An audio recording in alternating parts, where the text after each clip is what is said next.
پھر انہوں نے تانیہ کا چہرہ دیکھا تو سمجھ گئے کہ اس نے جو کچھ بھی کہا ہے ان کا بھرم رکھنے کے لیے نہیں کہا، بلکہ وہ ان پہ جتا رہی ہے۔ وہ شرمندہ ہو گئے اور ایسا پہلی بار نہیں ہوا تھا۔ تانیہ نے اشارے سے عزیر اور عمیر کو چلنے کے لیے کہا اور خود وہ چھوٹے چھوٹے قدم اٹھاتی نور الہدیٰ کے سامنے جا رکی۔ آپ دادا جان کا برتھ ڈے کبھی نہیں بھولتے، ہے نا پاپا؟ انہوں نے بس اسے دیکھا اور چپ چاپ وہاں سے چلے گئے۔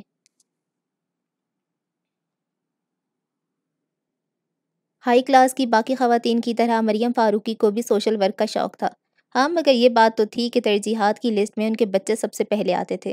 کسی ورک شاپ اور کانفرنس کو انہوں نے کبھی بھی بچوں سے زیادہ اہمیت نہیں دی۔ اس دن بھی کلب کے ممبرز کی جوائنٹ میٹنگ تھی، مگر وہ معذرت کر کے اٹھ گئیں۔ ان کے پہنچنے تک قصر فاروقی میں اچھا خاصا ہنگامہ بپا ہو چکا تھا۔ لان چیئرز کے ساتھ رکھے ٹیبل سے غباروں کا ایک گچھا بڑے اہتمام سے بندھا ہوا تھا اور شوخ رنگ کے ہر غبارے پہ ہیپی برتھ ڈے لکھا نظر آ رہا تھا۔ راہداری میں بھی ایسے غبارے ہر جگہ بندھے تھے۔ وہ ہر طرف کا جائزہ لیتی سٹنگ روم میں پہنچی، جہاں رکھا بھاری فرنیچر نہ جانے کس طرح کھسکا کر من پسند کونوں میں گھسایا گیا، جس کے بعد خالی بڑے قالین پہ لکڑی کی اونچی پشت والی کرسی ایک چھوٹے سے ٹیبل کے ساتھ بالکل درمیان میں رکھی تھی، جس کے سامنے اور دائیں بائیں کشن پڑے ہوئے تھے اور بہت سے غبارے اضافی آرائش کے طور پہ یہاں بھی سجائے گئے تھے۔ مریم فاروقی نے اپنا سر پیٹ لیا۔ یہ کیا ہو رہا ہے اس گھر میں؟ خدیجہ، بہادر، رشیدہ! وہ ایک ایک کر کے تمام ملازموں کو آواز دینے لگیں۔ ایک ملازم کسی کونے سے نکل کر سامنے آیا۔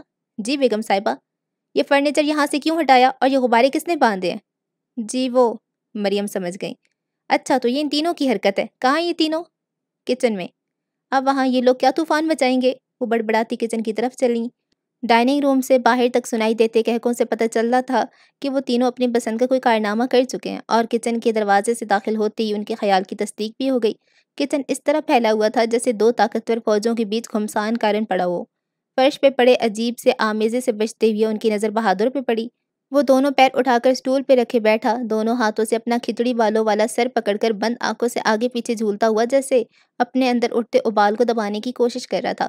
اس پر سے نظر ہٹا کر انہوں نے کچن ٹیبل کے گرد کھڑے اپنے ثبوتوں کو دیکھا، جو سامنے رکھی پلیٹ میں کوئلے جیسی چیز کو دیکھ کر بری طرح ہنس رہے تھے۔ یہ کیا رکھا ہے تم تینوں نے؟ اور یہ کیا چیز ہے؟ نہ چاہتے ہوئے بھی وہ جھڑک کر بولی، ساتھ ہی پلیٹ میں رکھے عجوبے کے بارے میں سوال کیا۔ کیک، عزیر نے بڑی سادگی کے ساتھ یک لفظی جواب دیا، جبکہ باقی دونوں صورتحال کی نزاکت کو دیکھ کر خاموش ہو گئے۔ یہ کیک ہے؟ وہ حیران ہوئی۔ کس نے بنایا ہے؟ آپ ہی نے، وہ فوراً بولا۔ تانیہ نے کھینچ کے ہاتھ اس کی گدی پہ مارا۔ اس وارننگ کے ساتھ ہی اس نے بیان بدل دیا۔ نہیں، عمیر نے۔ میں نے کب بنایا؟ اس نے آنکھیں دکھائیں۔ تم لوگ کبھی چپ بھی کر جایا کرو، وہ ڈانٹ کر بولی۔ اور تم، وہ تانیہ کی طرف مڑی۔ حد کرتی ہو تانیہ، بڑی ہو جاؤ، بجائے اس کے کہ بھائیوں کو ٹوکو، تم بھی ان کے ساتھ مل گئی۔ ہم تو بس دادا جان کے لیے برتھ ڈے کیک بنا رہے تھے، اس نے کمزور سی آواز میں صفائی دی۔ عمیر نے اس کے جملے کو اچک کر کہا، وہ الگ بات ہے کہ اوون سے کوئلہ برآمد ہوا ہے۔ اور وہ تینوں کھیکھی کر کے ہنسنے لگے۔ وہ کچھ نرم ہو کر بولی، کیک میں بیک کر دیتی ہوں، مگر ایک شرط پہ۔ کیا؟ تینوں ہم آواز ہو کر بولے۔ جتنی دیر میں فریش ہو کر آتی ہوں تم تینوں کچن صاف کرو گے اور بہادر صرف نگرانی کرے گا۔ اٹھو بہادر، اور دیکھنا ان میں سے کوئی بھاگنے نہ پائے۔ وہ جا چکی تو بہادر سینہ چوڑا کر کے اسٹول سے اٹھ کھڑا ہوا۔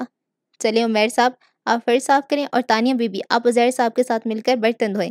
اتنا ماروں گی نا، یاد رکھو گے۔ تانیہ نے دھمکا کے انداز میں ہاتھ اٹھایا تو بیچارہ بہادر وہیں دبک گیا۔ عمیر نے ڈسٹر اٹھایا اور جا کر بہادر کے ہاتھ میں دے دیا۔ چلے بہادر صاحب، فرش صاف کریں، پھر آپ کو برتن بھی دھونے ہیں۔ مریم واپس آئیں تو بہادر رگڑ رگڑ کے فرش صاف کر رہا تھا۔ انہوں نے تینوں کو گھورا، جو خود بھی گڑبڑا گئے تھے۔ کیا کہا تھا میں نے؟ ہم تو فرش صاف کر رہے تھے، بہادر خود ہی۔ Shut up! انہوں نے تانیہ کو بیچ میں ہی چپ کروا دیا۔ پھر بہادر کو ایک طرف اسٹول پہ بیٹھنے کو کہا اور ان تینوں سے پورا کچن صاف کروایا۔ ان کو منہ بند کر کے کام کرتا دیکھ کر بہادر دانت نکال رہا تھا، اور وہ تینوں اسی کے دانت دیکھ کر آنکھیں، مگر ماما کی موجودگی کی وجہ سے اسے کچھ کہہ نہیں سکے۔ وہ جب کیک بیک کر چکیں تو تینوں کو لے کر سٹنگ روم میں آ گئیں اور ان کی ارینجمنٹ کو چھیڑے بغیر انہی سے سارا فرنیچر اس کی جگہ پہ واپس رکھوایا۔ اٹھواتے وقت انہوں نے صرف آرڈرز دیے تھے، اب خود بھاری فرنیچر اٹھانا پڑا تو عقل ٹھکانے آ گئی۔ ہائے مما، بازو دکھ رہے ہیں۔ فرنیچر سیٹ کر کے تینوں قالین پہ ڈھیر ہوئے گرا رہے تھے۔ جتنا چاہے شور مچا لو، مجھ پہ کوئی اثر نہیں ہوگا۔ انہیں بھی پتا تھا ماما پہ کوئی اثر نہیں ہوگا، اس لیے جلد ہی گراہنا بھول کر کیرم کھیلنے بیٹھ گئے اور ساتھ میں مریم کو بھی ملا لیا۔ 9 بج گئے ماما، میں دادا جان کو بلا کر لاتی ہوں، کیک کاٹ لیتے ہیں۔ 9 بجتے ہی تانیہ اٹھ گئی۔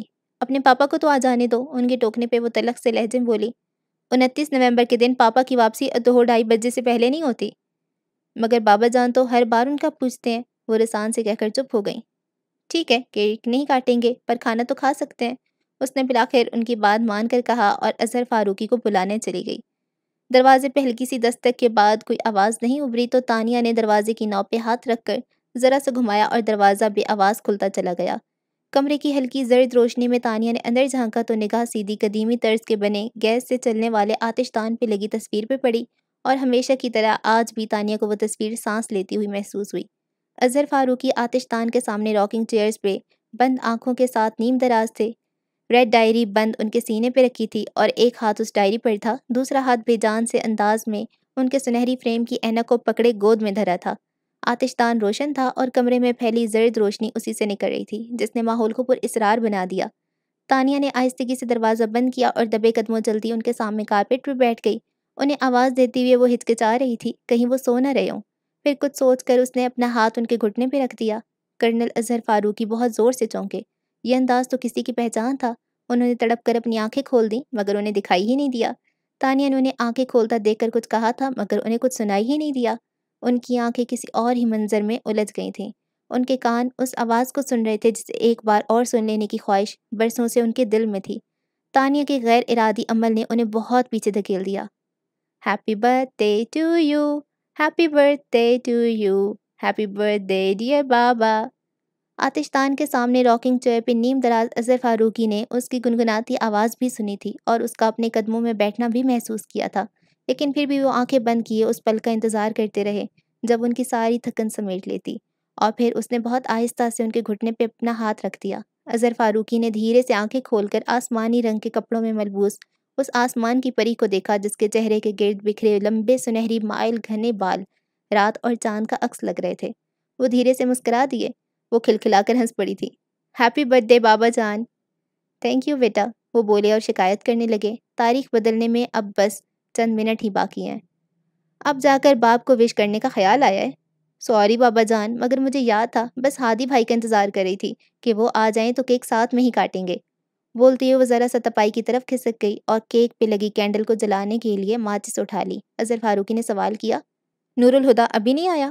نہیں، تو پھر اسے آ جانے دو۔ ماچس جلاتے اس کے ہاتھ وہیں رک گئے۔ بابا جان 12 تو بس بجنے ہی والے ہیں اور سالگرہ تو اپنی تاریخ بھی اچھی لگتی ہے، مگر انتظار کر لینے میں کوئی حرج نہیں ہے۔ اپنی بات کہہ کر وہ اٹھے اور کھڑکی کے ساتھ رکھے اسٹڈی ٹیبل پر ترتیب سے رکھی کتابوں میں سے ایک کتاب اٹھا کر اس کے ورق پلٹنے لگے، اور وہ چپ سی ہو گئی۔ پھر اس نے انگلیوں میں دبی ماچس کی تیلی کو جلایا اور جب رقص کرتے ننھے سے شعلے کا عکس اس کی آنکھوں میں چمکنے لگا تو پھونک مار کر ماچس بجھاتے وہ اٹھ گئی اور ساتھ ہی تپائی پر سے کیک کی پلیٹ بھی اٹھا لی۔ اپنے نظر انداز کیے جانے پہ اس کے چہرے سے جھلکتی تکلیف جسے وہ آج اپنے دل میں محسوس کر رہے تھے، اس دن انہوں نے دیکھی بھی نہیں تھی۔ وہ دروازے تک بھی نہ پہنچی تھی کہ ہارن کی تیز آواز سنائی دی۔ ہادی بھائی آ گئے، کہہ کر اس نے پلیٹ واپس رکھی اور باہر کی طرف دوڑ گئی۔ بھاگتے ہوئے لاؤنج سے گزر کر وہ انٹرنس ڈور کی طرف بڑھی۔ ٹھیک اسی وقت نور الہدیٰ دروازہ کھول کر اندر آنے لگے اور سامنے سے آتی لڑکی سے ٹکرا گئے، اور اس سے پہلے کہ وہ انہیں ساتھ لے کر دوسری طرف جا گرتی، خود کو سنبھالتی ہوئی نور الہدیٰ نے اسے بھی سنبھال لیا۔ ارے بھائی آرام سے، گر جاؤ گی۔ اسے خود سے الگ کرتے ہوئے وہ بولے، بائی دا وے اگر تمہارا ارادہ اولمپکس میں حصہ لینے کا ہے تب بھی دوڑ کر گریس جانے کا کیا ضرورت؟ اسے خجل سا چھوڑ کر وہ لاؤنج کی سیڑھیوں کی طرف بڑھ گئے تو وہ پیچھے سے بولی، ہادی بھائی کہاں جا رہے ہیں؟ اپنے کمرے میں، وہ پلٹ کر بولے۔ جی نہیں، پاس آ کر ان کا بازو تھامتے بولی، آپ میرے ساتھ چل رہے ہیں؟ تمہارا اس وقت آؤٹنگ کا پروگرام ہے؟ وہ گھبرا کر بولے، حالانکہ وہ تھک چکے تھے اور فوراً سونا چاہتے تھے، پھر بھی ان کے لہجے میں اکتاہٹ کی بجائے وہی نرمی تھی جو اس لڑکی کے لیے مخصوص تھی۔ نہیں بھائی، بابا جان کے پاس چلنے کو کہہ رہی ہوں، وہ کب سے آپ کا انتظار کر رہے ہیں۔ بابا جان ابھی تک جاگ رہے ہیں؟ وہ چونک کر بولے، اس کا مطلب آج تو دیر سے آنے پہ ڈانٹ پڑے گی، اور پڑھنی بھی چاہیے، مگر اس وقت بابا جان آپ کی کلاس لینے کے لیے نہیں بلکہ اپنا برتھ ڈے سیلیبریٹ کرنے کے لیے آپ کو انتظار کر رہے ہیں۔ ارے ہاں، آج تو 29 نومبر ہے، وہ سر پہ ہاتھ مار کر بولے، پھر اس کی طرف دیکھ کر کہا، اگر میں بھول ہی گیا تھا تو مجھے یاد نہیں کرا سکتی تھی؟ ایکسکیوز می، وہ برا مان کر کہنے لگی، آپ تو ہر سال بھول جاتے، ہمیشہ مجھے ہی یاد کرانا پڑتا ہے، ورنہ خود سے آپ کو اپنا برتھ ڈے بھی یاد نہ رہے۔ اوکے اوکے، وہ جلدی سے بولے، یہ جھگڑا بعد میں دیکھیں گے، ابھی بابا جان کے پاس چلو۔ پھر اس کے کندھوں پہ بازو پھیلا کر ساتھ لیے وہ بابا جان کے کمرے میں آ گئے۔ آئیے برخوردار، کب سے آپ کا انتظار ہے، بابا جان انہیں دیکھتے ہی بولے۔ Happy birthday. Noor Alhuda بازو پہ ڈالا کوٹ بیڈ پہ اچھال کر ان سے بغل گیر ہو گئے۔ سوری بابا جان، اس بار میں بھول گیا۔ ان سے الگ ہوتے اسے کن اکھیوں سے دیکھ کر وہ اسے چھیڑنے کے لیے بولے۔ اس نے منہ پھلا کر رخ پھیر لیا۔ چلیں بیٹھیں۔ انہوں نے صوفے پہ بٹھاتے ہوئے ان کی نظر کیک پہ پڑی تو پلٹ کر کیک کی پلیٹ اور ماچس اٹھا کر صوفے پہ آ بیٹھے۔ پلیٹ ٹیبل پہ رکھ کر انہوں نے موم بتی جلائی اور کیک کاٹنے کی چھری اٹھا کر بابا جان کو پکڑائی، پھر اسے دیکھ کر بولے، وہاں کیوں کھڑی ہو، ادھر آؤ۔ اور وہ آ کر بابا جان کی دوسری طرف بیٹھ گئی۔ دادا جان کیک کاٹ لیں۔ کیا؟ بابا جان بچے کیک کاٹنے کو کہہ رہے ہیں۔ اب کہ ذرا دھیان سے انہوں نے اپنے آس پاس دیکھا، تانیہ ہاتھ میں چھری لیے منتظر سی ان کے ساتھ بیٹھی تھی، جبکہ مریم دوسری طرف تھی اور عزیر سامنے بیٹھے تھے۔ سب کی طرف دیکھ کر پوچھا، نور الہدیٰ نہیں آیا؟ نہیں، اور اب تو 12 بجنے والے ہیں دادا جان، کیک کاٹ لیجئے۔ ہاں، اور سالگرہ تو اپنی تاریخ پہ ہی اچھی لگتی ہے۔ تانیہ کی بات پہ برسوں پہلے کسی کا کہا جملہ شکستہ انداز میں ان کے لب سے ادا ہوا تھا، یاد ماضی عذاب ہے یارب، چھین لے مجھ سے حافظہ میرا۔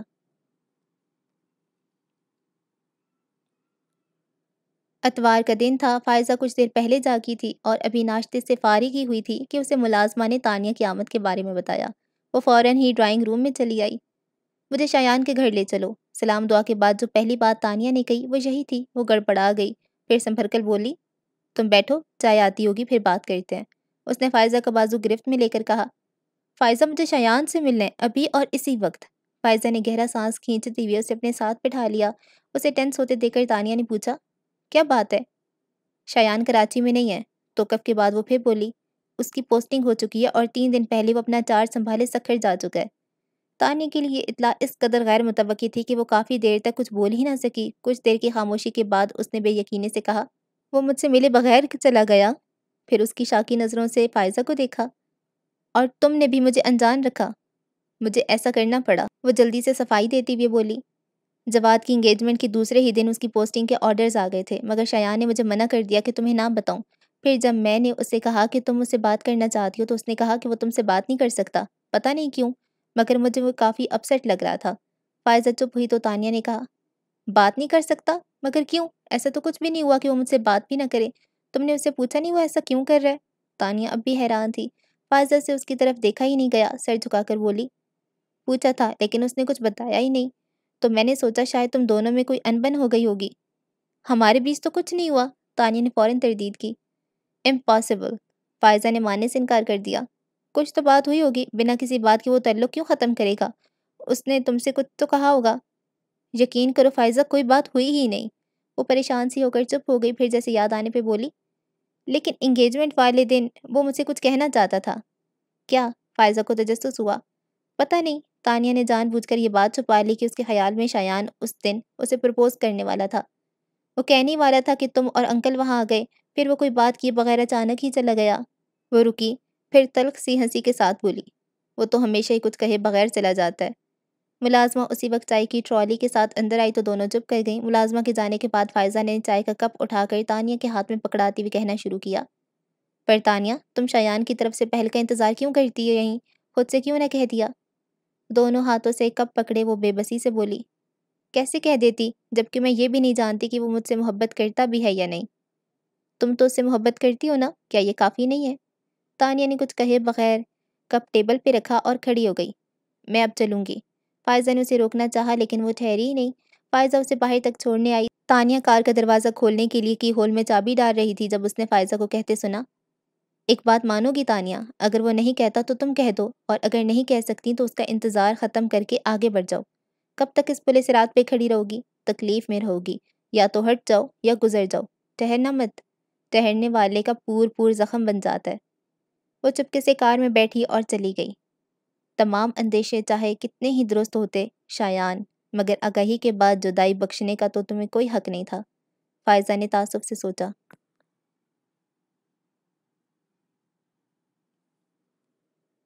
ایک ہاتھ میں فائلز اور دوسرے میں دوپٹہ پکڑے اس نے آمد کافی افراتفری میں ہوئی تھی۔ نور الہدیٰ نے اخبار نیچے کر کے اسے دیکھا۔ میں سوچ رہا ہوں دیر سے آفس آنے والوں کی تنخواہ کاٹنا شروع کر دوں۔ مریم ان کی طرف دیکھ کر ہنسی، ایسا مت کرنا نور الہدیٰ، ورنہ تنخواہ کے نام پہ تانیہ کے ہاتھ کچھ بھی نہیں آئے گا۔ Very funny.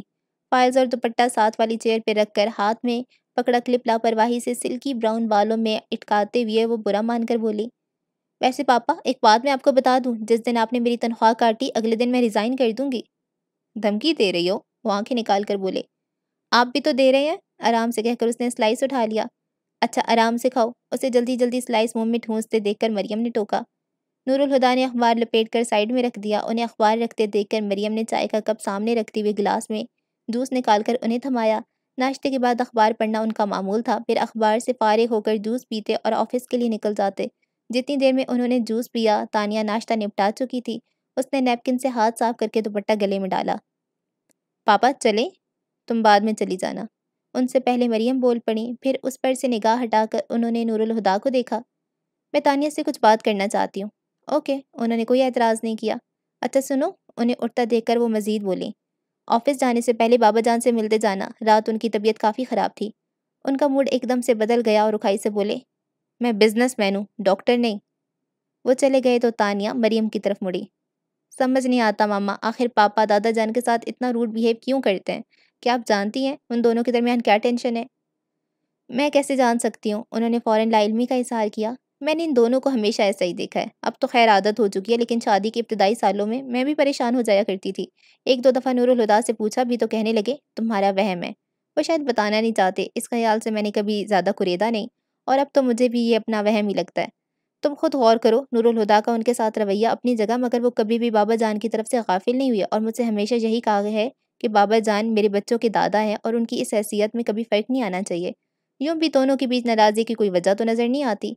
پھر اس کے گال تپکتے ہوئے کہا، ان باتوں کو اتنا سیریسلی مت لیا کرو۔ آپ مجھ سے کچھ بات کرنے والی تھی، وہ سر چٹک کر بولی۔ ہاں آؤ، تمہارے روم میں چل کر بات کرتے ہیں۔ تانیہ اپنی فائلز اٹھا کر ان کے ساتھ اٹھ کھڑی ہوئی۔ اپنے کمرے سے بریف کیس اٹھا کر دو دو سیڑھیاں اترتے ہوئے وہ لاؤنج میں آئے تو بجائے آگے بڑھنے کے رک گئے۔ بابا جان کی خراب طبیعت کا سن کر وہ پریشان ہو گئے تھے اور تفکر ان کے چہرے سے بھی نظر آ رہا تھا۔ کچھ پل ٹھہر کر وہ آہستہ آہستہ قدم اٹھاتے ان کے کمرے کے دروازے پر جا رکے اور دستک کے لیے ہاتھ اٹھایا۔ پھر پتہ نہیں کیا ہوا، انہوں نے اٹھتے ہوئے ہاتھ کی مٹھی بنا کر بھینچ لیا۔ اچانک ہی ان کے چہرے سے بے حسی جھلکنے لگی تھی، پھر وہ مڑے اور تیز قدموں سے چل کر باہر نکل گئے۔ تانیہ دونوں پیر اٹھائے بیڈ پر بیٹھی تھی اور مریم اس سے کچھ فاصلے پہ گہری سوچ میں ڈوبی تھی۔ تانیہ نے خود سے کچھ پوچھنا مناسب نہیں سمجھا تو چپ کر کے انہیں دیکھنے لگی۔ وہ ہمیشہ کی طرح ہی سلک کی ساڑی پہنے ہوئے تھیں۔ تانیہ نے کبھی بھی انہیں بہت زیادہ لمبے بالوں کے ساتھ نہیں دیکھا۔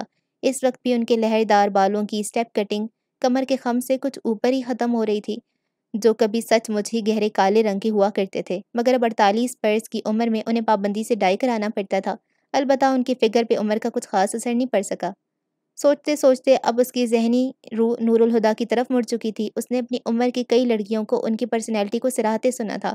کن پٹیوں سے ان کے بال سفید ہو چکے تھے، جنہیں انہوں نے کبھی کلر کرنے کی ضرورت محسوس نہیں کی تھی۔ ان کے اٹھنے بیٹھنے، چلنے پھرنے اور بولنے میں بھی خود اعتمادی جھلکتی تھی۔ وہ متاثر کن شخصیت کے مالک تھے۔ ان دونوں لوگوں کے ساتھ دیکھ کر تانیہ کے دماغ میں ایک ہی بات آتی، میڈ فار ایچ ادر۔ ابھی بھی یہی سوچ کر اس کے ہونٹوں پہ مسکراہٹ آ گئی تھی، جسے فوراً ہی دباتے ہوئے اس نے مریم سے کہا، ماما مجھے بھی آفس بھی جانا ہے۔ ہاں مجھے یاد ہے، وہ بول کر پھر رکی، کچھ سوچا، پھر آخر اسے مخاطب کر ہی لیا۔ تمہیں انظر کیسا لگتا ہے؟ جیسا ہے ویسا ہی لگتا ہے، اس نے محتاط انداز میں جواب دیا۔ یہی تو پوچھ رہی ہوں، کیسا ہے؟ وہ زور دے کر بولی۔ مجھے کیا معلوم، اس نے پہلو تہی کی۔ معلوم کیوں نہیں، آخر تم دونوں بچپن کی دوست ہو۔ بچپن کی دوستی تو ماما بچپن میں ہی ختم ہو گئی، جب وہ پڑھنے کے لیے ابراڈ چلا گیا تھا۔ اب وہ میرا دوست نہیں ہے، صرف فاروقی گروپ آف انڈسٹریز کا وینڈر ہے، اور اگر وہ میرے لیے کچھ ہے بھی تو بس تیمور انکل کا بیٹا، اس کے علاوہ کچھ نہیں۔ اس بار وہ بولی تو اس کے لہجے میں کوئی گنجائش نہیں تھی۔ مریم نے سانس بھر کے کہہ دیا، انصر نے تمہیں پرپوز کیا ہے؟ خود؟ وہ حیران ہوئی۔ مجھ سے تو عروسہ نے ہی بات کی ہے، مگر ظاہر ہے بیٹی کی مرضی سے ہی کی ہوگی۔ وہ خاموش بیٹھی رہی۔ وہ باقاعدہ طور پر رشتہ لے کر آنے کی اجازت مانگ رہی ہیں۔ تمہارے پاپا کو بھی پرپوزل اچھا لگا اور دادا جان نے بھی اپروو کر دیا، مگر ظاہر ہے آخری فیصلہ تم کو ہی کرنا ہے، سوچ سمجھ کے جواب دینا۔ ماما لیکن، اس نے کچھ بولنا چاہا پر مریم نے بیچ میں ہی روک دیا۔ دیکھو اس بار کوئی ٹال مٹول نہیں چلے گی، جب تک تم پڑھ رہی تھی تب تک تو ٹھیک تھا، پر اب جو سال بھر سے تم بہانے بنا رہی ہو وہ میری سمجھ سے باہر ہیں۔ مجھے سمجھ نہیں آتا آخر تم شادی کے بارے میں کب سیریس ہوگی؟ ماما پلیز اس ذکر کو ابھی رہنے دیں، اس نے کوشش کر کے بول ہی دیا، مگر انہوں نے جیسے سنا ہی نہیں۔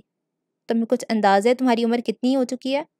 ظاہر سی بات ہے یہ سوال اس سے جواب مانگنے کے لیے نہیں کیا گیا تھا۔ 24 سال، وہ بولی۔ اور جب میں 24 سال کی تھی تو تم میری گود میں تھی، وہ رک کر اس کی فک ہوتی شکل دیکھ کر بولی۔ میں نے پہلے بھی تم سے کہا ہے اور اب پھر کہہ رہی ہوں، اگر تمہاری اپنی کوئی چوائس ہے تو کھل کر کہہ دو، مجھے یا کسی بھی دوسرے شخص کو اعتراض نہیں ہوگا۔ اس کی آنکھوں میں ایک دم ہی شایان کا چہرہ ابھر آیا تو اس نے سختی سے پلکیں بند کی، پھر کھول کر انہیں دیکھا۔ اور اگر تمہاری کوئی چوائس نہیں ہے تو بیٹا، میں کہوں گی تمہارے لیے انصر سے بہتر اور کوئی نہیں ہو سکتا۔ انہوں نے توقف کیا، پھر پیار سے اس کے بالوں پہ ہاتھ پھیرنے لگیں۔ تانیہ، یہ وقت جو اس پل تمہارے ہاتھ میں ہے بہت خوبصورت ہے، اسے نہ گماؤ۔ میں جاؤں؟ کچھ دیر بعد اس نے ہلکے سے پوچھا۔ ہاں جاؤ، انہوں نے اجازت دیتے ہوئے کہا۔ ان کے پاس سے اٹھ کر وہ دادا جان کے پاس آ گئی۔ تم گئی نہیں؟ خلاف معمول اس وقت اسے گھر میں دیکھ کر حیران ہوئے۔ بس جا رہی ہوں۔ پھر بیڈ پر ان کے برابر ٹکتے ہوئے بولی جہاں وہ نیم دراز تھے۔ اب آپ کی طبیعت کیسی ہے؟ تمہیں دیکھ کر ٹھیک ہو گئی، وہ کستن مسکرائی۔ اظہر فاروقی کچھ جھجکے پھر پوچھا، نور الہدیٰ بھی گھر پہ ہے؟ نہیں، وہ آفس جا چکے ہیں، آہستہ سے کہہ کر اس نے ان کا ہاتھ چوم کر کہا، آئی لو یو دادا جان۔ وہ جانتی تھی یہ الفاظ ان کی تکلیف کا نیم البدل نہیں ہو سکتے، پھر بھی وہ مسکرائے تو اسے حوصلہ ہوا۔ پھر انہیں اللہ حافظ کہہ کر وہ باہر پورچ میں آ گئی۔ اپنی کار ریورس کر رہی تھی کہ ڈاکٹر سراج بیک ویو مرر میں گیٹ سے اندر آتے دکھائی دیے۔ وہ گاڑی میں بیٹھے بیٹھے ہی کھڑکی سے سر نکال کر بولی، ڈاکٹر صاحب آپ اس وقت؟ ویسے ٹھیک وقت پر آئے ہیں، آج دادا جان کی طبیعت کچھ ٹھیک نہیں۔ وہ کھڑکی کے پاس آ کر جھکتے ہوئے بولی، ہر منگل کو مجھے کرنل صاحب کے چیک اپ کے لیے ہی آنا ہوتا ہے، اور آج بھی میں شام کو آنے ہی والا تھا، پر فاروقی صاحب کا فون آیا کہ کرنل صاحب کی طبیعت ناساز ہے تو میں صبح آ گیا۔ آپ کو پاپا نے فون کیا ہے؟ وہ خوشگوار حیرت سے بولی۔ ہاں۔ اچھا، وہ ہنسی۔ یہ بات دادا جان کو ضرور بتائیے گا۔ بتا دوں گا، وہ نہ سمجھی سے بولے، اور تانیہ انہیں حیران چھوڑ کر اپنی کال نکال کر لے گئی۔ دن ہفتوں میں اور ہفتے مہینوں میں کتنی تیزی سے بدلتے جا رہے ہیں۔ یوں ہی کیلنڈر کو دیکھتے ہوئے تانیہ کو احساس ہوا کہ شایان کو سکھر گئے 2 مہینے سے زیادہ ہو چکے تھے، اور اس تمام عرصے میں شایان کی صورت دیکھنا تو دور، اس نے شایان کی آواز تک نہیں سنی تھی۔ حالانکہ اس کا بہت دل چاہا کم از کم ایک بار تو اسے فون کر لے، مگر اس نے سختی سے خود کو روک لیا۔ وہ اتنی ارزاں بھی نہیں تھی۔ انٹرکام کی بیپ پہ اس کا دھیان بٹا تھا۔ ہیلو، انٹرکام کا بٹن پریس کرتے ہوئے اس نے کہا، میڈم، مس فائزہ آپ سے ملنا چاہتی ہیں۔ ہاں، اندر بھیجو اور چائے پی۔ فائزہ کے نام پہ وہ سیدھی ہو کر بیٹھ گئی۔ تانیہ حیران ہو کر فائزہ کے یوں آفس آنے کی وجہ سوچنے لگی۔ چند لمحوں بعد فائزہ ایک دم سے اس کے آفس کا دروازہ کھول کر اندر آئی اور آتے ہی بولی، شایان کے فادر کو ہارٹ اٹیک ہوا ہے۔ تانیہ کتنی ہی دیر کچھ بول نہ سکی، پھر کوشش کر کے اس نے خود کو ہلنے پہ آمادہ کیا۔ وہ ٹھیک ہے؟ سمجھو جان بچی ہے۔ فائزہ خود بھی پریشان نظر آ رہی تھی۔ یہ بھی بڑی بات ہے، تانیہ نے اسے دلاسا دینے کو کہا، پھر پوچھا، اب ان کی کنڈیشن کیسی ہے؟ ابھی تو صبح انہیں روم میں شفٹ کر دیا گیا ہے، پرسوں رات سے تو آئی سی یو میں تھے۔ تانیہ کو خیال آیا کہ وہ جب سے آئی ہے کھڑی ہے۔ اچھا بیٹھ تو جاؤ۔ نہیں، وہ اسی طرح کھڑی رہی۔ میں ہاسپٹل جا رہی ہوں، راستے میں تمہارا آفس آیا تو سوچا تمہیں اطلاع کر دوں۔ میں بھی چلتی ہوں تمہارے ساتھ، تانیہ نے جلدی سے کہا، پھر انٹرکام پہ طارق صاحب کو بیٹھنے کا کہہ کر اپنے سامنے کھلی فائلیں سمیٹنے لگی۔ Yes madam. ذرا دیر میں ایک ادھیڑ عمر صاحب آفس میں تھے۔ طارق صاحب، یہ فائل میں نے دیکھ لی ہے، جیسے پاپا فیکٹری سے آئیں سائن کروا لیجیے گا، اور یہ کوٹیشن سپریم کورٹ کارپوریشن کو آج ہی فیکس ہو جانی چاہیے، اور اگر پاپا میرا پوچھے تو کہہ دیجیے گا ضروری کام سے گئی ہوں، 1 ڈیڑھ گھنٹہ میں آ جاؤں گی۔ جلدی جلدی بولتے ہوئے اس نے 2 فائلیں ان کو پکڑائیں، پھر بیگ کا اسٹریپ کندھے پہ ڈال کر موبائل اور چابیاں اٹھاتی فائزہ کو اپنے پیچھے آنے کا اشارہ کرتی آفس سے نکل گئی۔ فائزہ کے بیٹھتی اس نے گاڑی آگے بڑھا دی۔ کون سے اسپتال میں ہے؟ آغا خان۔ سڑک پہ آتے ہی تانیہ نے پوچھا تھا، اور فائزہ کے جواب پہ وہ خاموشی سے ڈرائیو کرنے لگی، مگر کچھ یاد آنے پہ پوچھا، شایان کو پتہ ہے؟ انکل کو ہارٹ اٹیک ہفتہ کی رات کو ہوا تھا، اور شان ہر ویکنڈ پہ کراچی آتا ہے، انکل کو ہاسپٹل بھی وہی لے کر گیا تھا۔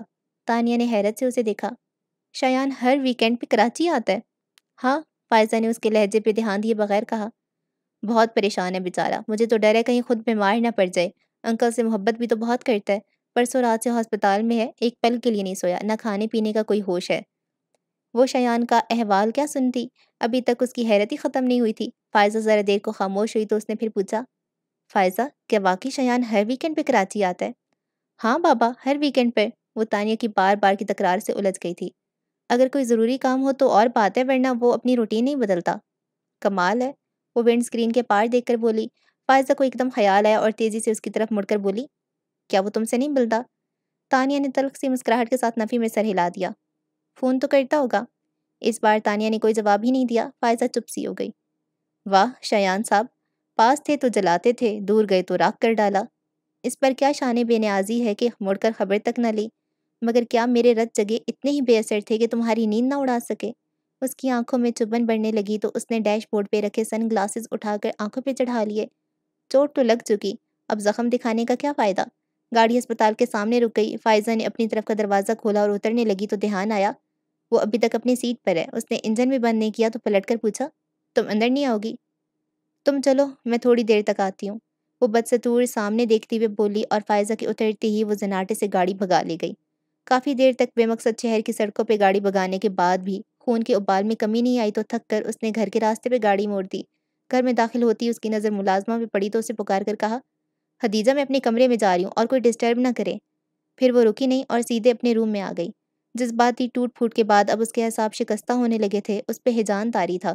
دروازہ لاک کر کے اس نے ہاتھ میں پکڑی ہر چیز بیڈ پہ پھینکی اور خود کارپٹ پہ گھٹنوں کے بل گر گئی۔ ہولے ہولے لرزتے ہوئے خود کلامی کر رہی تھی، میرے اعتبار توڑنے کی تمہارے پاس کوئی وجہ نہیں تھی شایان۔ اگر کوئی وجہ ہوتی تو تم مجھ سے لڑتے، مجھے الزام دیتے، مگر تم تو بنا کچھ کہے ہی پلٹ گئی، لفظوں کا آزار دے جاتے۔ میں کب تک تمہاری خاموشی سنوں؟ کچھ تو بولا ہوتا شایان، میں سمجھا لیتی خود کو کہ تم نے دھوکہ دیا ہے، مگر اب میں کیا کروں؟ خود کو کیسے سمجھاؤں؟ اب اس کی آواز بلند ہوتی جا رہی تھی۔ درد سے پھٹتے اپنے سر کو دونوں ہاتھوں سے پکڑے اس کا گلا رند گیا تھا۔ قصور تمہارا نہیں، غلطی میری ہے۔ میں نے کیوں تم پہ اعتبار کیا؟ میں نے کیوں تم سے محبت کی؟ کیوں میں آج بھی تم سے محبت کرتی ہوں؟ جب ساتھ ہی نہیں دینا تھا تو تم کیوں میرے پاس آئے؟ اگر جانا ہی تھا تو میری زندگی میں، میرے دل میں آنے کا تمہیں کیا حق تھا؟ پاس آ کر دور جانے کا، جھلک دکھا کر چھپ جانے کا کھیل بہت بار کھیلا ہوگا۔ وہ اب چلا رہی تھی، بہت سوں کو تڑپایا ہوگا، بہت ہوں گی جو تمہارے لیے روتی ہوں گی، مگر میں تانیہ فاروقی ہوں، ان بہت سی لڑکیوں سے بہت الگ۔ مجھے تڑپتا دیکھنے کی تمہاری خواہش کبھی پوری نہیں ہوگی شایان۔ نہ میں تڑپوں گی نہ روؤں گی۔ تم وہ نہیں جس کے لیے میں خود کو برباد کر لوں۔ وہ کہہ رہی تھی کہ وہ نہیں روئے گی، مگر دونوں بازو سختی سے اپنی گرد لپیٹ کر، پیشانی گھٹنوں سے ٹکا کر گٹھڑی بنی وہ پھوٹ پھوٹ کر رو رہی تھی۔ سورج ڈھل چکا تھا اور کمرے میں اندھیرا بڑھنے لگا تھا، لیکن تانیہ نے لائٹ جلائی نہ ہی پردے سمیٹے۔ وہ بے حس و حرکت اوندھے منہ کارپٹ پہ سمٹ کر لیٹی تھی۔ اب وہ رو نہیں رہی تھی، اس کا چہرہ ستا ہوا تھا، بال بے ترتیب ہو رہے تھے، بکھرے بکھرے حلیے کے ساتھ اس کے سر میں درد کی تیز لہریں اٹھ رہی تھیں۔ کئی گھنٹوں تک رونے کی وجہ سے وہ تھک چکی تھی اور اب اس میں اتنی طاقت بھی نہیں تھی کہ اٹھ کر بیڈ کی دراز سے پین کلر ہی نکال لے۔ پھر کچھ وقت سے ہی صحیح مگر اس نے خود کو ہلنے پہ آمادہ کر ہی لیا۔ وہ کھسک کر ٹیبل کی طرف گئی۔ ٹیبل کے سہارے سے بیٹھنے کے بعد اس نے جگ سے پانی گلاس میں ڈالا اور گلاس پکڑ کر اٹھتے ہوئے بیڈ پہ آ کر بیٹھ گئی۔ پھر ڈراز کھول کر پین کلر نکالی اور 2 گولیاں پانی کے ساتھ لے کر گلاس سائڈ ٹیبل پہ رکھا اور بیڈ پہ لیٹ گئی۔ اس کا دل چاہ رہا تھا کہ سو جائے، مگر آنکھوں میں درد اتنا زیادہ تھا کہ بند کرنا بھی مشکل تھا۔ وہ چت لیٹی نیند آ جانے کا انتظار کرتی رہی۔ اگلی صبح شاور لے کر ڈریسنگ روم میں آئی تو آئینے میں اپنی ہی صورت دیکھ کر حیران رہ گئی۔ آنکھوں کے گرد ہلکے سوجے ہوئے تھے۔ نہانے سے چہرے کی پشمردگی تو کم ہو گئی، مگر زردی جھلک رہی تھی۔ اس حالت میں سب کا سامنا کرنا مشکل لگ رہا تھا، مگر اس کے سوا چارہ بھی کیا تھا؟ گیلے بالوں کو ڈرائر سے خشک کر کے وہ ڈرائنگ روم میں ہی آ گئی۔ اور میں عزیر تو کالج جا چکے تھے اور دادا جان بھی ناشتہ ان کے ساتھ کر کے اس وقت اسٹڈی میں چلے جاتے تھے۔ مریم البتہ نور الہدیٰ کے ساتھ ہی ناشتہ کرتی تھیں، اور جب سے تانیہ نے آفس جانا شروع کیا تھا وہ بھی ان کے ساتھ ڈائننگ ٹیبل پہ موجود ہوتی۔ نور الہدیٰ اس پہ نظر پڑتے ہی چونک گئے۔ انہوں نے مریم کی طرف دیکھا، ان کے تاثرات بھی نور الہدیٰ سے مختلف نہیں تھا۔ بہادر میرے لیے چائے لے آؤ، سلائس پہ بٹر لگاتے ہوئے خود کو نارمل پوز کرنے کے لیے ضرورت سے زیادہ اونچی آواز میں بولی تھی۔ تمہیں کیا ہوا ہے؟ مریم اس کے پوز کرنے سے ذرا بھی مطمئن نہیں ہوئی تھی۔ تانیہ کو بھی اندازہ تھا کہ کچھ بھی نہیں سے کام نہیں چلے گا۔ اس نے چائے کا کپ اٹھایا جسے ابھی ابھی بہادر چھوڑ گیا تھا اور سیب لے کر بولی، اب تو ٹھیک ہوں، مگر طبیعت خراب ہو گئی تھی، اس لیے آفس سے جلدی اٹھنا پڑا۔ پھر جو ٹیبلٹ لے کر سوئی ہوں تو 1 گھنٹہ پہلے ہی آنکھ کھلی ہے۔ اس نے غیر محسوس انداز میں کل سارا دن کمرہ نشین رہنے کی بھی وضاحت کر دی۔ مجھے ابھی بھی تم ٹھیک نہیں لگ رہی ہو، تمہیں ڈاکٹر کے پاس جانا چاہیے۔ جی ماما، وہ ان کی تاکید کے جواب میں بولی۔ مریم تو قدرے مطمئن ہو کر ناشتہ کرنے لگی، مگر نور الہدیٰ مستقل اسے دیکھ رہے تھے۔ حالانکہ انہوں نے کوئی سوال نہیں کیا تھا، مگر ان کا اس طرح دیکھنا تانیہ کو پریشان کر رہا تھا۔ پھر بھی وہ آرام سے ناشتہ کرتی رہی۔ آخر انہوں نے تانیہ پر سے نگاہ ہٹا لی۔ میرا خیال ہے آج تم آفس مت جاؤ، گھر پہ ہی رہ کر آرام کرو۔ میں بھی یہی سوچ رہی ہوں، اس نے کپ میں جھانکتے ہوئے کہا۔ نور الہدیٰ اپنی جگہ سے اٹھے اور اس کے پاس آ کر اس کا چہرہ اپنے ہاتھوں میں لے کر اپنی طرف کیا۔ تمہیں تکلیف میں دیکھ کر مجھے بہت تکلیف ہوتی ہے، مگر اس وقت تکلیف اور بھی زیادہ ہوگی جب تم اپنی تکلیف مجھ سے چھپاؤ گی۔ تانیہ کو ان کے چہرے پہ وہی کھویا ہوا سا تاثر نظر آیا جو اکثر تانیہ کو دیکھتے ہوئے ابھر آتا تھا۔ وہ جھکے اور اس کے ماتھے کو چوم لیا۔ ان کی چوڑی پشت کو دیکھتے ہوئے تانیہ حیران ہو رہی تھی۔ نہ اس نے کچھ کہا، نہ پاپا نے کچھ پوچھا۔ انہیں پھر کیسے شک ہوا کہ وہ کچھ چھپا رہی ہے؟ پھر وہ اٹھ کر اپنے کمرے میں آ گئی، اور جب یقین ہو گیا کہ نور الہدیٰ چلے گئے ہیں تو لاؤنج میں آ کر وقت گزاری کے لیے ٹی وی آن کر کے بیٹھ گئی۔ مریم کہیں جانے کی تیاری میں لاؤنج سے ہو کر گزری۔ تانیہ نے دور سے ہی انہیں بائے کہا۔ مسکرا کر اس کی طرف دیکھتے ہوئے انہوں نے دروازہ کھولا، پھر کچھ سوچتی نظروں سے گلاس وال کی دوسری طرف تانیہ کو دیکھ کر انہوں نے دروازہ بند کیا اور لاؤنج میں آ گئی۔ کچھ خاص پروگرام دیکھ رہی ہو؟ نہیں، فوراً سیدھے ہو کر اس نے ٹی وی کی آواز کم کر دی۔ تم سے بات کرنا چاہ رہی تھی، وہ صوفے پر اس کے ساتھ بیٹھتی بولی۔ کہیں؟ وہ ہمتن گوش ہوئی۔ بات تو کوئی نئی نہیں ہے، پر عروسہ کا اصرار بڑھتا جا رہا ہے، حالانکہ میں بہت واضح انداز میں اسے کہہ چکی ہوں کہ تم ابھی شادی کے لیے تیار نہیں ہو، مگر وہ کہتی ہے شادی نہ صحیح منگنی تو کی جا سکتی ہے، اور سچ پوچھو تو مجھے بھی اس کی بات پسند آئی۔ فی الحال منگنی کر دیتے ہیں، پھر جب تم ذمہ داری اٹھانے کو تیار ہو جاؤ تو شادی کر دیں گے، اور کیا پتہ ایک بار انصر کے ساتھ رشتے میں بند کر شادی کا فیصلہ تمہارے لیے زیادہ آسان ہو جائے۔ پھر اسے چپ دیکھ کر بولی، چپ کیوں ہو؟ کچھ تو بولو۔ کیا بولوں ماما؟ وہ ہنسی۔ پولیس رات پر ٹھہروں یا ہٹ جاؤں؟ کچھ حاصل نہیں ہوگا، پر شاید کچھ گنوانا بھی نہ پڑے، لیکن اگر گزر جاؤں تو سب گنوا دوں گی، مگر شاید تب بھی میرے ہاتھ خالی نہیں رہیں گے۔ بن مانگے ہی صحیح، لیکن زندگی کچھ عطا تو کرے گی، پر نفع کس میں ہے اور نقصان کہاں؟ حساب کروں گی تو ہی پتہ چلے گا۔ کیا کہہ رہی ہو؟ وہ خاک بھی نہ سمجھی۔ تانیہ انہیں دیکھ کر مسکرائی۔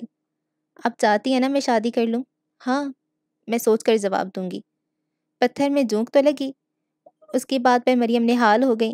بس اب چاہے تم کچھ بھی جواب دو، میرے لیے تو یہ بھی بہت ہے کہ تم شادی کے بارے میں سوچنے کو تیار ہو گئی ہو۔ تانیہ انہیں خوش دیکھ کر شرمندہ ہو گئی، اپنی خوشیوں کے بارے میں سوچتے ہی وہ ان کی خوشیوں سے کتنا دور ہو گئی تھی۔ جانے سے پہلے کتنی ہی دیر تک وہ خود سے لپٹا کر پیار کرتی رہیں۔ اس نے تو کہہ دیا کہ سوچے گی، پھر کچھ سوچنے کی کوشش میں وہ کچھ بھی سوچ نہیں پا رہی تھی۔ کتنا وقت گزر گیا، اسے کچھ احساس بھی نہیں تھا۔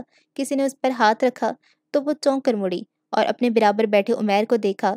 اسے ایک بار پھر چونکنا پڑا۔ وہ یونیفارم بدل چکا تھا، جس کا مطلب تھا اسے کالج سے آئے کافی دیر ہو چکی تھی۔ تانیہ کو یقین نہیں ہوا کہ وہ پچھلے 3-4 گھنٹوں سے ایک ہی حالت میں بیٹھی تھی۔ بیٹھے بٹھائے کھو جانے کی عادت یا دادا جان کی ہے یا پھر پاپا کی؟ آپ نے یہ عادت کب سے اپنا لی؟ اتنی دیر سے آپ کو آواز دے رہا ہوں، مگر آپ ہیں کہ کچھ سنتی ہی نہیں۔ میں کچھ سوچ رہی تھی، وہ اٹھتے ہی بولی۔ عزیر کہاں ہے؟ ڈائننگ ٹیبل پہ آپ کا انتظار کر رہے ہیں، اور دادا جان بھی وہی ہیں۔ چلو پھر۔ وہ ڈائننگ روم میں آ گئی۔ اسے بھوک نہیں تھی، پر سب کا ساتھ دینے کو اس نے تھوڑے سے چاول پلیٹ میں نکال لیے۔ آپ بھی صبح بتا دیا ہوتا آپ چھٹی کرنے والی ہیں، میں بھی کالج نہیں جاتا۔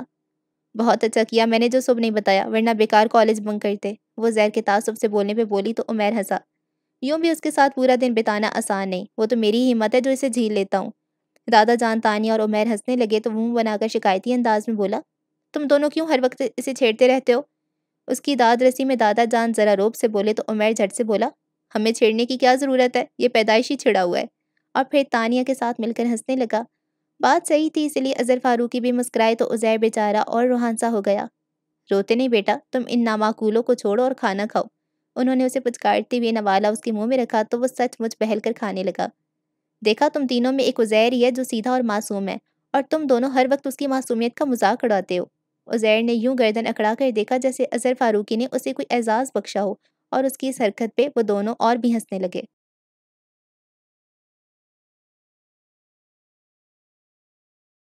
وہ بھی ایک سہانی شام کا منظر تھا۔ گرم گھاس پہ بھری ہوئی ٹرے تھامے وہ سہج سہج کے قدم اٹھاتی لان میں رکھی چیئرز کی طرف بڑھی چلی آ رہی تھی، جس پہ براجمان اظہر فاروقی اور نور الہدیٰ دنیا و مافیا سے بے خبر نہ جانے کن باتوں میں الجھے تھے۔ ان دونوں نے ہی اس کی آمد کو محسوس نہیں کیا تھا، بلکہ نور الہدیٰ تو اس وقت چونکے جب ٹرے رکھنے کے لیے جھکتے ہوئے اس کا کاسنی دوپٹہ شانے سے سرک کر گھٹنے پہ رکھے ان کے ہاتھ پہ آ پڑا۔ اس نے ایک ہاتھ سے دوپٹہ کندھے پہ ڈالتے ہوئے دوسرے ہاتھ میں بڑا سا کپ اٹھا کر بابا جان کی طرف بڑھایا، مگر انہوں نے ہاتھ میں پکڑا اخبار ایک دم اپنے سامنے پھیلا لیا۔ وہ سن سی ہو گئی۔ یہ ہو ہی نہیں سکتا تھا کہ اظہر فاروقی نے اسے اپنی طرف کپ پڑھاتے نہ دیکھا ہو۔ نور الہدیٰ کو بھی ان کی حرکت اچھی نہیں لگی تھی، وہ خود کو بولنے سے روک نہ پائے۔ بابا جان، وہ آپ کو کب پکڑا رہی ہے؟ اظہر فاروقی نے ذرا سا اخبار کا کونا نیچے کرتے ہوئے سرسری انداز میں کہا۔ ٹیبل پہ رکھ دو نا بیٹا۔ اور پھر سے اخبار اپنے سامنے کیا۔ اس نے کپ ان کے سامنے رکھا اور اسی خاموشی سے کرسی پر بیٹھ گئی۔ اس کا چہرہ پتھر کی طرح بے جان تھا، ہر بار اپنے نظر انداز کیے جانے پر اس کی کیفیت اتنی ہی شدید ہو جایا کرتی تھی۔ نور الہدیٰ اس کی اس قدر حساسیت پہ اکثر حیران اور کبھی کبھار تو پریشان ہو جاتے۔ اسے اس ٹرانس سے باہر لانے کے لیے نور الہدیٰ نے کپ اٹھا کر اس کے سامنے کیا اور اپنی عادت کے مطابق بشاشت سے بولے، کیا شام کی چائے پینا بھی چھوڑ دیا ہے؟ اس نے چونکتے ہوئے ان کی طرف دیکھا اور سادگی سے مسکراتی ہوئے ان کے ہاتھ سے کپ لے کر گھونٹ گھونٹ پینے لگی۔ گھر میں بیکار بیٹھ کر کیا کرو گی؟ تم یونیورسٹی میں ایڈمیشن کیوں نہیں لے لیتی؟ انہیں لگتا تھا اس کی حد سے بڑی ہوئی حساسیت کی وجہ تنہائی ہے، حالانکہ گھر میں بابا جان اور خود وہ موجود تھے، مگر نور الہدیٰ اپنی مصروفیت کی وجہ سے انہیں ٹھیک سے ٹائم نہیں دے پاتے تھے۔ اور بابا جان کو کہ ریٹائرڈ تھے مگر الگ تھلگ رہنا پسند کرتے تھے۔ انہوں نے سوچا یونیورسٹی جانے سے اس کی تنہائی ختم ہو جائے گی اور پھر شاید اس کی جذباتیت بھی کم ہو جائے، مگر اس نے فوراً ہی ان کے خیال کو مسترد کر دیا۔ بی اے کر لیا، کافی ہے، مجھے آگے نہیں پڑھنا۔ یہ کیا بات ہوئی؟ وہ ٹوک کر بولے۔ بس، کچھ سمجھ نہیں آیا تو اس نے کندھے اچکا دیے۔ بس کیا؟ وہ کبھی کبھار ہی بڑے پن کا روپ جھاڑتے تھے اور جب ایسا کرتے بڑے آرام سے مروب ہو جاتی جیسے ابھی ہو گئی تھی۔ اسی لہجے میں بولے، میرا خیال ہے ایڈمیشن تو اوپن ہو چکے ہوں گے، میں کسی دن فارم لے آؤں گا، تم بس فل کر دینا۔ مگر ہادی بھائی مجھے آگے نہیں پڑھنا، وہ منمنائی۔ کیوں؟ ان کا انداز ہنوز وہی تھا۔ مجھے کورس کی کتابیں اچھی نہیں لگتی۔ بڑا معصوم سا انداز تھا۔ نور الہدیٰ مسکرا دیے۔ پھر کیا اچھا لگتا ہے؟ بتاؤں؟ وہ اسی بھولپن سے جوش میں بولی، پھر ان کے جواب کا انتظار کیے بغیر شروع ہو گئی۔ اس نے سر اٹھا کر دور تک پھیلے آسمان کو دیکھا اور کہا، مجھے آسمان کو دیکھنا اچھا لگتا ہے۔ اس میں اڑتے بادل اور پرندوں کی چہکار، سورج کی کرنیں اور چاند کی چاندنی، پھول، تتلی، خوشبو، صحرا میں بہتی ہوا کی آواز، سمندر کی لہریں، سردیوں کا موسم۔ بولتے بولتے وہ اچانک ہنس پڑی، پھر انہیں دیکھ کر بولی، ہادی بھائی مجھے زندگی اچھی لگتی ہے۔ وہ ہنس پڑے مگر وہ ایک دم سے چپ ہو کر کچھ سوچنے لگی تھی۔ پھر اس نے کپ ٹیبل پہ رکھا اور اپنی جگہ سے اٹھ کر گھاس پر بابا جان کے قدموں میں بیٹھ گئی جو لاتعلق سے اخبار میں گم تھے۔ انہیں متوجہ کرنے کے لیے اس نے اپنے ہاتھ اظہر فاروقی کے گھٹنے پہ رکھ دیے۔ انہوں نے اخبار ہٹا کے اسے دیکھا۔ بابا جان، آرٹس کونسل میں نو آموز مصوروں کی پینٹنگز کی نمائش ہو رہی ہے۔ میں نے بھی اپنا نام دیا تھا اور پتہ ہے میرا سلیکشن بھی ہو گیا ہے۔ 17 دسمبر سے 3 دن کی نمائش ہے، آپ آئیں گے نا؟ جوش میں بولتے آخر میں اس کا لہجہ منت بھرا ہو گیا تھا۔ تم جانتی ہو کہ بھیڑ بھاڑ والی جگہوں پہ جانا پسند نہیں مجھے۔ انہوں نے مکمل انکار نہیں کیا تھا۔ اسی سے حوصلہ پکڑ کر وہ بولی، مگر تھوڑی دیر کو تو جا سکتے نا بابا جان، یہ میری پہلی ایگزیبیشن ہے اور اس بہانے آپ میری پینٹنگز بھی دیکھ لیں گے۔ جانتے ہیں اس بار میں نے اسٹل لائف اور لینڈسکیپنگ کے علاوہ سی اسکیپس بھی بنائے ہیں، اور کیلی گرافی تو میں نے پہلی بار ہی کی ہے۔ پچھلے مہینوں میں نے اتنے سارے نئے کینوس بنا لیے ہیں اور آپ نے ابھی تک کوئی بھی نہیں دیکھا۔ اگر دکھانا مقصود ہے تو آج ہی ایک نشست تمہارے کمرے میں رکھ لیتے ہیں، لیکن میں ایگزیبیشن میں نہیں آ پاؤں گا۔ آرمی لائف کے دوران بھی پرہجوم جگہوں پہ جانا مجھے پسند نہیں تھا، اور اب تو میں ریٹائرڈ لائف گزارتے گھر تک ہی محدود ہو گیا ہوں۔ اینی وے، بیسٹ آف لک۔ کیا ہو جاتا اگر بابا جان اس قدر رکھنے کی خاطر کچھ دیر چلے جانے کی حامی بھر لیتے؟ نور الہدیٰ نے تعصب سے سوچ کے اسے دیکھا۔ اس نے اپنی آنکھیں جھکا رکھی تھیں، پھر بھی اس کی پلکوں پہ لرزتے آنسو نور الہدیٰ کو صاف نظر آئے تھے۔ نور الہدیٰ بے چین ہو کر اٹھے اور اس کی پاس والی چیئر پہ بیٹھ کر ٹیبل پہ رکھے اس کا ہاتھ اپنے ہاتھ میں رکھ دیا، اور کچھ کہنا چاہتے تھے کہ اس نے آہستگی سے اپنا ہاتھ ان کے ہاتھ سے نیچے نکالا اور اٹھ کر یوں ہی رخ پھیرے اندر کی طرف بڑھ گئی۔ جوتوں سمیت بیڈ پہ چت لیٹے نور الہدیٰ کو اپنی کن پٹیوں پہ نمی کا احساس ہوا تھا۔ وہ اٹھ بیٹھے، اپنے چہرے پر سے آنسوؤں کو صاف کر کے ہاتھ اپنی آنکھوں کے سامنے کیا اور پوروں پہ ٹھہری نمی کو دیکھنے لگے۔ جو آج تم یہاں ہوتی تو دیکھتی کہ جو آنسو تمہاری آنکھوں سے نہ بہہ سکے، وہ 27 سالوں سے میرا چہرہ بھگو رہے ہیں۔ بے سبب تو نہیں تیری یادیں، تیری یادوں سے کیا نہیں سیکھا، ضبط کا حوصلہ بڑھا لینا، آنسوؤں کو کہیں چھپا لینا، کانپتی ڈوبتی صداؤں کو چپ کی چادر سے ڈھانپ کر رکھنا، بے سبب بھی کبھی ہنسنا، جب ہو بات کوئی تلخی کی، موضوع گفتگو بدل دینا۔ بے سبب تو نہیں تیری یادیں، تیری یادوں سے کیا نہیں سیکھا۔ وہ تھکے تھکے سے اٹھے اور کھڑکی کا پردہ ہٹا کر باہر جھانکا۔ پورچ کی تیز روشنی میں تانیہ بار بار ہارن بجا رہی تھی۔ پھر اظہر فاروقی چند لمحوں بعد اپنے پوتوں کے ساتھ نظر آئے۔ سنبھلنے کے لیے ہمیشہ ٹھوکر کی ضرورت کیوں ہوتی ہے؟ فرنٹ ڈور کھول کر بیٹھے اظہر فاروقی کو دیکھ کر انہوں نے سوچا تھا۔ اچھا جی، تو ایپیسوڈ 1 کو ہم یہیں پہ اینڈ کرتے ہیں۔ اچھا، اب تک جو مجھے لگ رہا ہے ایپیسوڈ نا، وہ کوئی ایسا ہے کہ ان کی یہ جو نور الہدیٰ کی سسٹر ہے اور اظہر فاروقی کی بیٹی ہے، وہ مین کریکٹر تھا یا مین لیڈ تھا، یا اب مر گئی ہے یا جو بھی ہے، تو وہ بہت امپورٹنٹ ہے۔ اس کی آہستہ آہستہ سٹوری نا نکل کے آئے گی، اور مجھے لگتا ہے مین سٹوری اسی کی ہے، تانیہ کی اتنی مین نہیں لگ رہی مجھے، پر شاید ہو بھی۔ تو وہ تھوڑا بہت سمجھ آ گیا کہ اس کے ساتھ برا کیا اظہر فاروقی نے، اور نور الہدیٰ اپنی بہن کا بدلہ اپنے باپ سے ایک طرح سے لے رہا ہے، ان کو زیادہ بات چیت نہ ان سے کر کے، اور ان کی برتھڈے وغیرہ پہ بھی نہیں آتا، تو اس لحاظ سے لگ رہا ہے۔ باقی تانیہ والی اگر بات کریں تو وہ شایان جو ہے وہ اچانک سے کیوں غائب ہو گیا؟ اس دن پارٹی پہ اس کے ساتھ ملتا ہے، اس کی جو ہو رہی ہوتی ہے انگیجمنٹ پارٹی، تو وہاں پر آتا ہے اور پھر اس سے بات کے بغیر چلا جاتا ہے، اور پھر بالکل غائب ہو جاتا ہے۔ ایک ناول ہم نے پڑھا تھا مستور، اگر آپ نے نہیں سنا ہوا، یہ اس کا چینل کا ڈسکرپشن میں اس کا لنک دے دوں گی، اس کے علاوہ آپ کو کامنٹ سیکشن میں بھی اس کا لنک پن کر دوں گی، اور اینڈ اسکرین پہ بھی آپ کو نظر آ جائے گا۔ مستور واجد ابرار کا جو ناول ہے وہ بھی ایسا ہی تھا، اس میں بھی ایک لڑکا بالکل ایک دم سے غائب ہو جاتا ہے اور اتنا یہ چیز ڈسٹربنگ ہوتی ہے، میں اس میں بھی یہی بات کر رہی تھی کہ جو ایک دم سے غائب ہو جاتا ہے نا، اس کو ہم لوگ غوسٹ کرنا کہتے ہیں کہ ایک دم سے آپ بس بھوت کی طرح غائب ہو جاتے ہو۔ تو یہ اگلی پارٹی کے لیے نا اتنی زیادہ چیز ٹارچر بن کے ان کو لگتی ہے کہ ان کو سمجھ ہی نہیں آتی کہ ان کو اب موو آن کرنا ہے، انہوں نے اپنا انٹرسٹ کسی اور کے لیے ڈیولپ کرنا ہے، یا انہوں نے ویٹ کرنا ہے، آپ کو منانا ہے، وہ کیا کرنا ہے؟ آپ کم از کم بتاؤ تو صحیح، آپ کو وہ بندہ اپنی لائف میں نہیں چاہیے، بتاؤ اور پھر غائب ہو جاؤ۔